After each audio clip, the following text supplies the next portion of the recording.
Tech Pro. So started this roof job. As you can see, it is very badly in need of a roof. First step is to take the awning rails off the sides. And the rails period, front and back. Front cap was so rotten, it came right up, didn't even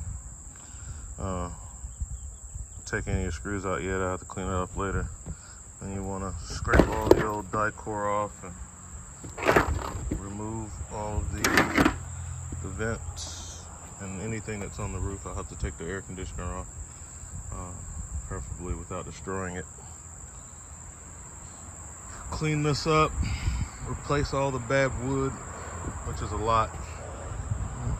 1, 2, 3, 4, almost every sheet that's up here. I'm not gonna replace partial sheets, very soft. The framing still seems to be okay. That side's a little better, but yeah, these 1, 2, 3, 4 sheets. So I use a good piece of wood to keep me from falling in on these bad parts. So yeah, get me 4 sheets of this old chipboard and redo the wood on this thing.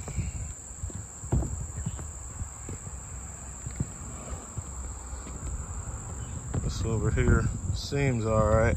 I might just rip it all off and let's rip it all off and start again.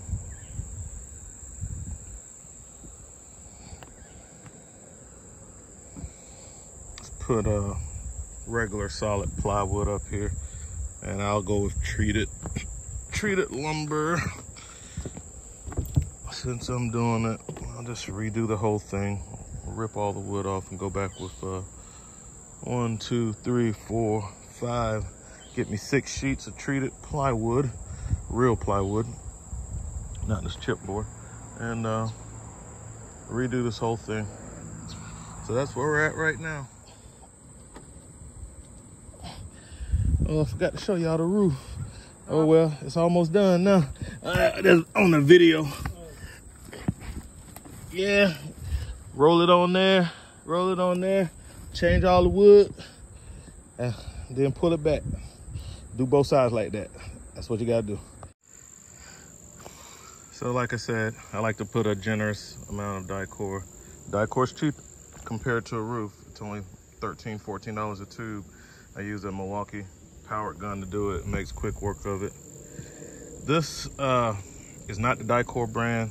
I use it on the front cap. This is what they sent me with the PVC roof. So I went with the product that came with the PVC roof for maximum compatibility, and I used it on the most crucial part, which is the front cap. So I get that wrinkle out of there. I could smooth that out. But that's from where the material was folded over. Now, had I done all this the same day, where I laid down the glue, I could have already had that out. But they seem to smooth off pretty easy. But as I was working with that front cap, I got that wrinkle in there. But not really too worried about it on this one, like I said. So as you can see, I could just like take my hand, but I'll wait to after the as you can see, it just smooths right out. So I'm not too worried about that. I can get that out pretty easily. I've already gotten just from that little touch. So it's still tacky under there, and I can smooth it down. That's from me pulling up the fabric as I was working it underneath the cap, so that will easily come out. So that's what we got after the front cap is done. Back cap, did that as well back there. So we'll be ready for the rain, and I'll come back up and finish it another day. This is just something I work on in my spare time. It's actually my mom's camper. I got this one for my mom. I found it for her, she paid for it. Got it for $1,000, this whole camper. It needed a roof and it needed floors. So I think it's like a 2009 or 2010 or something like that, which is a good deal if you could do the work. These roof jobs are pretty expensive if you have to pay somebody to do it. It's basically by the foot, an hour a foot plus an hour for each thing that's on the roof. So this is like a 25 or 26 foot camper, so that'd be 26 hours plus 2 vents, the air conditioner and the refrigerator vent. So you add another 4 hours to that, so now you're at about 30 hours, and then you multiply that by the hourly rate. So that's pretty much how they calculate the cost of what it costs to get a roof done. An hour per foot, the length of the camper, and an hour for every hole, basically the plumbing, vents, and everything. And that's something I learned when I was at Camping World. That's how Camping World does their roof estimates. Is that's the little system that they use to determine what they're going to charge you to do a roof. So it could get pretty expensive. If this was being done at Camping World at about $175, $200 an hour, 30 hours, they always find a way to add a few more hours if they feel like they're not making enough money.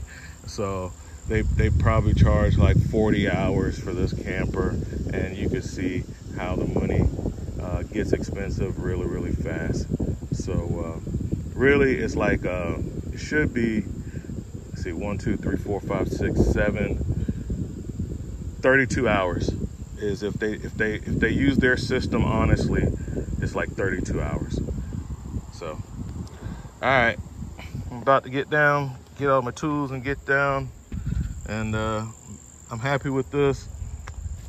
I don't really like the sealant. The Dicor spreads out a lot smoother. Like if I had used Dicor on this, which I have a whole case of Dicor, but like I said, I just used what they gave me to be compatible with the material. The Dicor would have smoothed down and you wouldn't see all the ripples and stuff in it. It'd be one smooth layer of sealant. So I prefer the Dicor self-leveling for this, but it is what it is. It should still work. RV Tech Pro.